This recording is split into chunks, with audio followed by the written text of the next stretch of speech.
Good day everyone, so today I'm going to bring you to a tale from Greek mythology.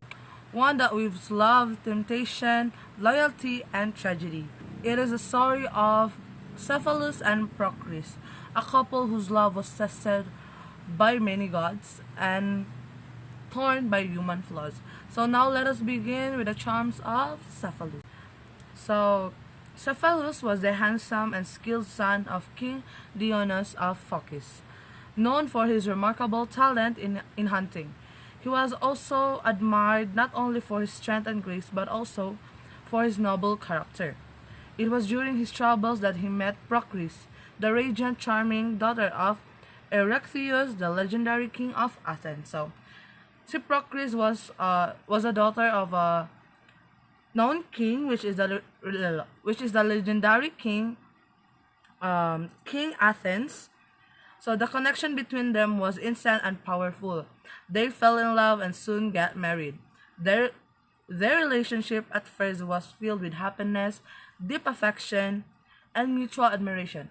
Okay, so now let's proceed.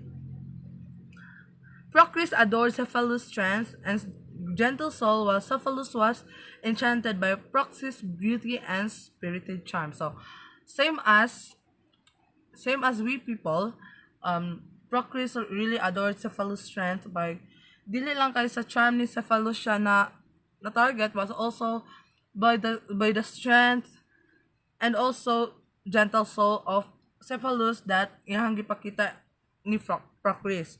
So, and also boys, Cephalus also has that kind of attitude nga inyong tan-awon sa girls, which is the beauty, number one, beauty, and the spirited charm. So together they seem destined for a blissful life.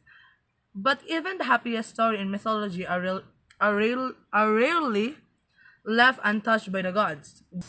One early morning, as Cephalus went out for his usual hunt, he caught Eos. So do you know who is Eos? So Eos was the goddess of dawn, Eos is known for his fascination with mortal men. Eos was instantly smitten by Cephalus' beauty. Before letting him return to the mortal world, Eos whispered a dangerous thought into his mind, a seed of doubt. She questioned Procris' faithfulness. Such a beautiful woman left alone for so long. Could she could she truly have stayed loyal? So, si Eos, who is the goddess of dawn, na siya gihimo nga pangutana sa iyang kaugalingon or sa iyang utok, which is nga iyang giingon nga for how many months or abot siya years nga ugbiyaan siya ni Cephalus, would she still be loyal or faithful to him, ni Cephalus? So we will know that in the further discussion. Now, back in Athens, Cephalus was no longer the joyful husband he once was. Haunted by Eos' words, he devised a plan to test Procris, using a magical disguise, or in some versions, a simple change of appearance. He posed as a wealthy stranger.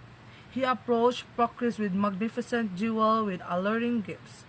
Day after day, he tried to tempt her to see if her love could be swayed.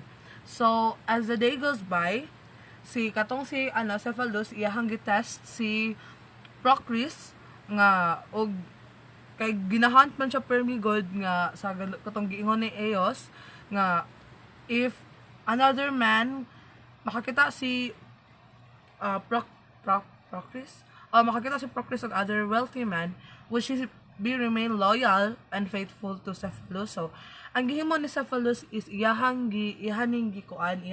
disguise iyang kaugalingon, which is he turned into a wealthy man, which is nga iyang nagpapansin siya taman ni Procris, which is nga iyang hatagan og mga jewelries ug unsa pa to nga para mapansin siya ni Procris. So day after day yan ang gipang himo permi every after day para lang mapansin siya ni Procris o makabalo siya sa iyang gihimo nga test o mukagat ba dito si Procris. So he approached Procris with magnificent yes. That's it. So at first, Procris stood firm. She rejected the stranger's advices and spoke for her loyalty about her husband. So, ihatong gi-cancel first ang katong mga gipanghatag nga jewelry ni CEPHALUS, which is katong galiskay siya as a wealthy man nga katong nandiri sa story nga ihang gihatagan si Procris ang mga jewelries. So,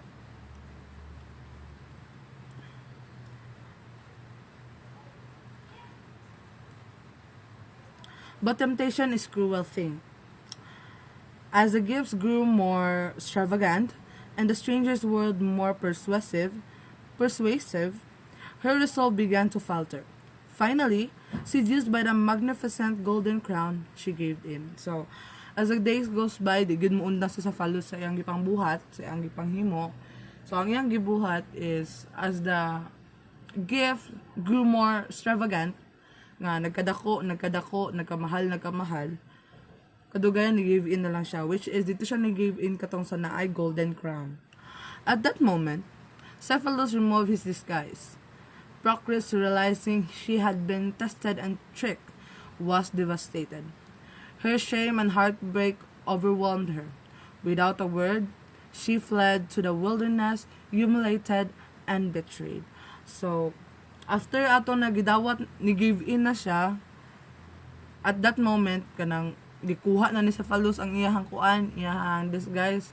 So dito nakita ni Procris nga ihada itong bana, mura siyang naulaw, nasakitan og na feel betrayed sa gihimo ni kuan, gihimo ni CEPHALUS kay murag wa siya kasabot sa gibate.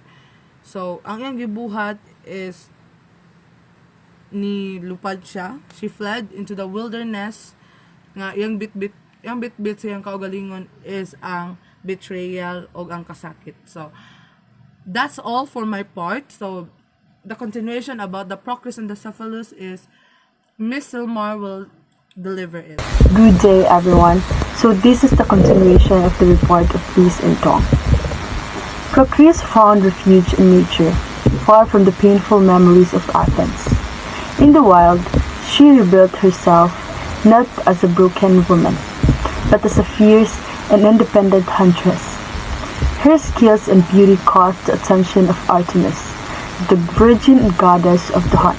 Impressed by Procris' strength and determination, Artemis gifted her two extraordinary tools: Laylaps, a hound so swift it could catch anything it chased, and a javelin that never missed its mark. With these magical gifts, Procris became a force to be reckoned with. Time passed. CEPHALUS too suffered in her absence. He came to realize the cruelty of his actions and the depth of his love. Regretful, he ventured into the forest, searching for Procris. When they met again, emotions overwhelmed them both. CEPHALUS begged for forgiveness, and though Procris' wounds were deep, her love endured. She forgave him. They returned to the Athens together, bringing with them the magical gift from Artemis.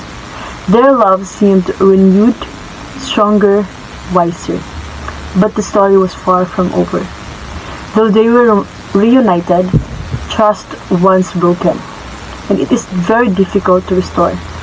CEPHALUS resumed his hunting trips and would often cry out to the wind during the heat of the day, saying, "Aura veni," which means calm breeze. But rumors began to spread. People whispered that Aura was not just a breeze, but the name of a nymph. Procris heard these rumors and was once again filled with suspicion and also fear. Was CEPHALUS seeing another woman? To uncover the truth, she followed him one day and hid in the bushes near his hunting spot. As CEPHALUS called out, "Aura veni," Procris shifted slightly in her hiding place. CEPHALUS, hearing the noise and thinking it was a wild animal, instinctively he threw his magical javelin. The weapon, true to its enchantment, struck its target without fail. To his horror, CEPHALUS discovered that he had fatally wounded Procris. Cradling her in his arms, Cephalus begged for forgiveness. With her final breath, Procris whispered, "Never let Aura come between us again." She died in his arms, and with her death, that came the end of the story. Filled with passion, suspicion, and sorrow. This myth reminds us the power and the danger of doubt. Even the strongest love can be shattered by mistrust, and even the purest intention can lead to tragic outcomes. When fear replaces faith, Cephalus and Procris teach us that love must be rooted not just in passion, but in trust, understanding, and forgiveness. So that's the story of Cephalus and Procris. Thank you for listening to our retelling of the charms of Cephalus and love of Procris.